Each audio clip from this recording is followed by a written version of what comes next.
ಕಲಬುರಗಿ ಮಹಾನಗರ ಪಾಲಿಕೆಯ ಸ್ವಸ್ತಿಕ್ ನಗರದ ಪೌರ ಕಾರ್ಮಿಕರಾಗಿ ಕೆಲಸ ನಿರ್ವಹಿಸುತ್ತಿರುವ ಶ್ರೀಮತಿ ಜಗದೇವಿಯವರಿಗೆ ನಾಯಿ ದಾಳಿ ಮಾಡಿದೆ.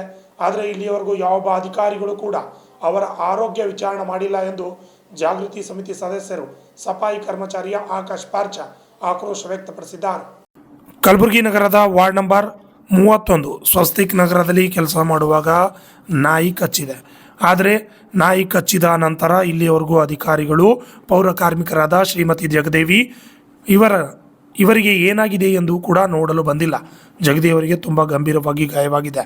ಗಾಯಗೊಂಡ ನಂತರ ಸಾರ್ವಜನಿಕರ ಸಹಾಯದಿಂದ ಸ್ವತಃ ತಾವೇ ಆಟೋದಲ್ಲಿ ಹೋಗಿ ಚಿಕಿತ್ಸೆಯನ್ನು ಪಡೆದುಕೊಂಡಿದ್ದಾರೆ.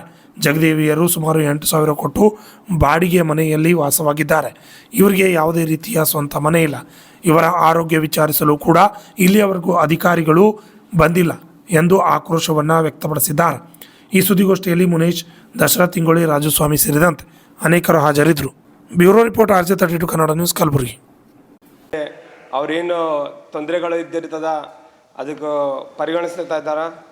ಅದೇ ಅಲ್ಲದೆ ಮೊನ್ನೆ ತಾನೇ 14ನೇ ತಾರೀಕು ಸಂಕ್ರಾಂತಿ ಹಬ್ಬ ದಿನ ನಾವೆಲ್ಲರೂ ಹಬ್ಬ ಮಾಡ್ತಾ ಇದ್ದಾರೆ. ಅಲ್ಲಿ ನಮ್ಮ ಒಬ್ಬ ಮಹಿಳೆ ಜಗದೇವಿ ಎಂಬ ಮಹಿಳೆ ಮೇಲೆ ಒಂದು ನಾಯಿ, ಏನಂದರೆ ಡಾಗ್ ಬೈಟ್ ಅಂತ ಹೇಳ್ತೀವಿ ನಾವು ಇಂಗ್ಲೀಷ್ನಲ್ಲಿ, ನಾಯಿ ಕಚ್ಚ ನಂತರ ಆ ಹೆಣ್ಮಗಳಿಗೆ ಪಾಪ ಯಾರು ಒಬ್ಬ ಅಧಿಕಾರಿಗಳು ಆಗಿರ್ಬೋದು, ಸಾರ್ವಜನಿಕರಾಗಿರ್ಬೋದು, ಈಗಾದರೆ ನಮ್ಮ ಕಲಬುರಗಿ ನಗರದಲ್ಲಿ ಹೆಲ್ತ್ ಕಮ್ಯುನಿಟಿ ಚೇರ್ಮನ್ ಇದ್ದಾರೆ, ಮೇಯರ್ ಇದ್ದಾರೆ, ಮಹಾಪೌರರು ಇದ್ದಾರೆ, ಮಂತ್ರಿಗಳು ಇದ್ದಾರೆ. ಎಲ್ಲರಿದ್ದರೂ ಸಹ ಒಬ್ಬರನ್ನೂ ಅವರಿಗೆ ಹೋಗಿ ಭೇಟಿ ನೀಡಿಲ್ಲ. ಭೇಟಿ ನೀಡಿದ ಅಲ್ಲದೆ ಅವರಿಗೆ ಒಂದು ಶಾಂತಿ ಸಮಾಧಾನ ಎಂಬುದು ಹೇಳಿಲ್ಲ. ಆ ಹೆಣ್ಮಗಳಿಗೆ ಈಗ ಸಹನೂ ಇಲ್ಲಿ ನಾನು ಆ್ಯಕ್ಚುಲಿ ಕರ್ಕೊಂಡು ಬರ್ಬೇಕಂತಿದ್ದೆ ಪ್ರೆಸ್ ಮೀಟ್ನಲ್ಲಿ, ಅವ್ರಿಗೆ ಕೂಡ್ಲಾಕೆ ಆಗ್ತಾ ಇಲ್ಲ. ಇದು ಕಾಲೇನಿದೆ ಸ್ಟೇಟ್ ಮಾಡ್ಕೋತೆ ಕೊಡ್ತಾ ಇದ್ದಾರೆ. 24 hours ಅವ್ರು ಅಳ್ಕೋತ ಕೊಡ್ತಾ ಇದ್ದಾರೆ. ಅಲ್ಲಿ ಏನಂದರೆ ಯಾರಿಗಾದರೂ ಅವ್ರ ಆಫೀಸರ್ಸ್ ಮಾತಾಡಿದ್ರೆ ಅವ್ರು ಹೇಳ್ತಾ ಇದ್ದಾರೆ, ಇಲ್ಲರಿ ನಾವು ಏನು ಟ್ರೀಟ್ಮೆಂಟ್ ಕೊಡೋದಿತ್ತು ನಾವು ಕೊಟ್ಟಿದ್ದೀವಿ, ಅವರಿಗೆ ನಡೀತಾ ಇದೆ ಅವ್ರ ಟ್ರೀಟ್ಮೆಂಟ್, ಅದ್ರ ಬಗ್ಗೆ ಏನು ತೊಂದರೆ ಪಡಿಬೇಡ ಅಂತ ಹೇಳ್ತಾ ಇದ್ದಾರೆ. ಅಂದರೆ ಅನ್ಕೇರ್ ಎಂಬುದು ಒಂದು ರೀತಿ ನಮ್ಮ ಜೊತೆ ಮಾಡ್ತಾ ಇದ್ದಾರೆ. ನಾನು ಹೇಳಕ್ಕೆ ವಯಸ್ಸಿನ ಅವರಿಗೆ ಒಬ್ಬರಿಗೆ ಬೇರೆ ಯಾರಿಗಾದ್ರೂ ಕಚ್ಚಿದ್ರೆ ತಾವು ಯಾವ್ಯಾವ ಪ್ರೈವೇಟ್ ಹಾಸ್ಪಿಟಲ್ಸ್ ಆಯಿತು, ಬೇರೆ ಡಾಕ್ಟರ್ಗಳಿಗೆ ರಿಕಮೆಂಡ್ಸ್ ಆಯಿತು, ತಾವು ಹೋಗಿ ಅವ್ರಿಗೆ ಭೇಟಿ ನೀಡ್ತೀರಿ, ಅವ್ರಿಗೆ ಏನಾದರೂ ಮಾತಾಡಿಸ್ತೀರಿ. ಇಲ್ಲಿವರೆಗೂ SI ಆಗಿರ್ಬೋದು, HI ಆಗಿರ್ಬೋದು, AEE ಇಂಜಿನಿಯರ್ ಸಂಬಂಧಪಟ್ಟ ಅಧಿಕಾರಿಗಳು ಯಾರೊಬ್ಬರು ಇಲ್ಲಿ ತನಕ ಅವ್ರಿಗೆ ಭೇಟಿ ನೀಡ್ತಾ ಇಲ್ಲ. ಮತ್ತೊಂದು ಏನದು ದುರ್ಗದ ಸಂಗತಿ ಅಂದರೆ ಅವ್ರ ಮನೆಗೆ ರೆಂಟದ ಮನೆ ನಮ್ಮ ಮುನ್ಸಿಪಾಲ್ಟಿ ಎಲ್ಲ ಪೌರ ಕಾರ್ಮಿಕರಿಗೆ ಮನೆ ಬಂದಿದ್ದ. ಆದ್ರೆ ಅವ್ರಿಗೆ ಇಲ್ಲಿ ತನಕ ಮನೆಯೂ ಕೊಟ್ಟಿಲ್ಲ. ಅವರಿಗೆ 8,000 ರೂಪಾಯಿ ಅವ್ರ ಮನೆದು ಏನಂತಾರ ರೆಂಟ್ ಕಟ್ತಾ ಇದ್ದಾರೆ. ಇಲ್ಲಿ ತನಕ ಅವ್ರ ಮನೆಗೆ ಅವ್ರ ತಾಯಿಯವ್ರಿಗೆ ಆರಾಮಿದ್ದಿಲ್ಲ ಅಂತ 8 ದಿವಸ ಹಿಂದೆ ಅವ್ರ ತಾಯಿಯವ್ರು ಸರಿ ಹೋಗಿದ್ದಾರೆ. 4 ಮಂದಿ ಲೇಬರ್ ಕೆಲಸ ಮಾಡಿಸೋದು ಅವ್ರ 2 ಮಂದಿ ಲೇಬರಿಗೆ ಮನ್ನೂರು ಹಾಸ್ಪಿಟಲ್ ಹಿಡ್ದು ನಮ್ಮ ಖರ್ಗೆ ಹಾಸ್ಪಿಟಲ್ವರೆಗೂ 2 ಲೇಬರ್ಸ್ ಮಾಡ್ತಾ ಇದ್ದಾರೆ. ಅದೇ ಮಧ್ಯದಲ್ಲಿ ಏನಂದರೆ ನಮ್ಮ ಟೊಯೋಟಾ ಶೋರೂಮ್ ರೈಟ್ ಸೈಡ್ ಗಲ್ಲಿ ಅಲ್ಲಿ ಏನಂದರೆ ಕೆಲಸ ಮಾಡೋ ಟೈಮಿಗೆ ಹಿಂದಿನಿಂದ ಬಂದು ನಾಯಿ ಕಚ್ಚಿರ್ತದ.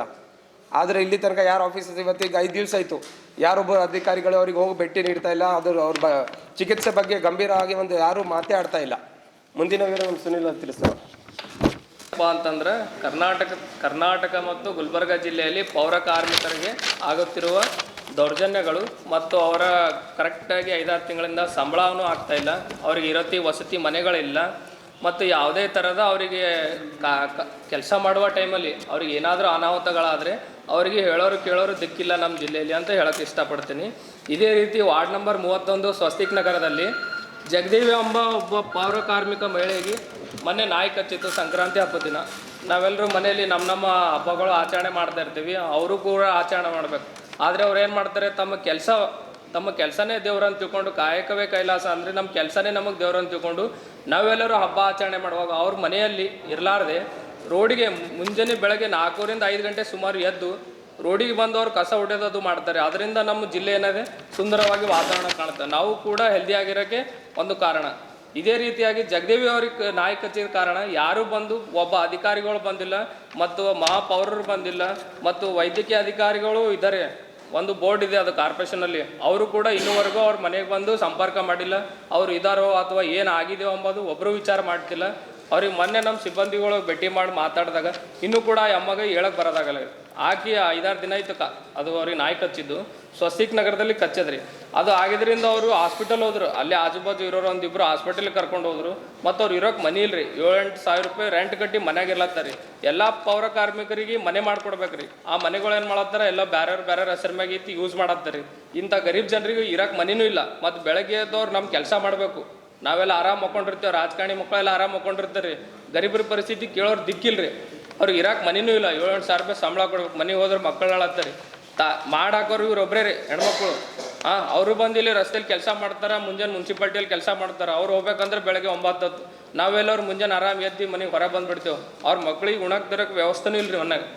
ಅಂಥ ಪರಿಸ್ಥಿತಿಯಲ್ಲಿದ್ದಾಗ ನಮ್ಮ ಕಲಬುರಗಿ ಕಾರ್ಪೊರೇಷನ್ ಕಡೆಯಿಂದ ಯಾವುದೇ ಸೂಪರ್ವೈಸರ್ ಅಲ್ಲಿ SI ಅಲ್ಲಿ ಯಾರೂ ಅಧಿಕಾರಿಗಳು ಅವ್ರಿಗೆ ಭೇಟಿ ನೀಡಿಲ್ಲ. ಮತ್ತು ಅವ್ರಿಗೆ ಏನಾಗಬೇಕು ಅಂಬೋದು ಇದು ಮಾಡಿಲ್ಲ. ಫುಲ್ಲು ನೆಗ್ಲಿಜೆನ್ಸಿ ಮಾಡ್ತಾ ಇದ್ದಾರೆ. ಇದಕ್ಕೆ ಬಂದು ಕಲಬುರಗಿ ಕಾರ್ಪೊರೇಷನ್ದವರು ಗಮನ ಹರಿಸ್ಬೇಕು. ಅವ್ರಿಗೆ ಏನಾಗ್ಯದ, ಅವ್ರಿಗೆ ಏನು ಪ್ರಾಬ್ಲಮ್ ಆಗ್ಯದ, ಅದ್ರ ಬಗ್ಗೆ ಹಾಸ್ಪಿಟಲ್ ಆಯಿತು. ಮತ್ತು ಅವ್ರಿಗೆ ಒಂದು ಸಮಸ್ತವಾಗಿ ಅವ್ರಿಗೊಂದು ಪರಿಹಾರ ಮಾಡಿಕೊಡ್ಬೇಕಂತ ಅಂಬದ್ರಿ.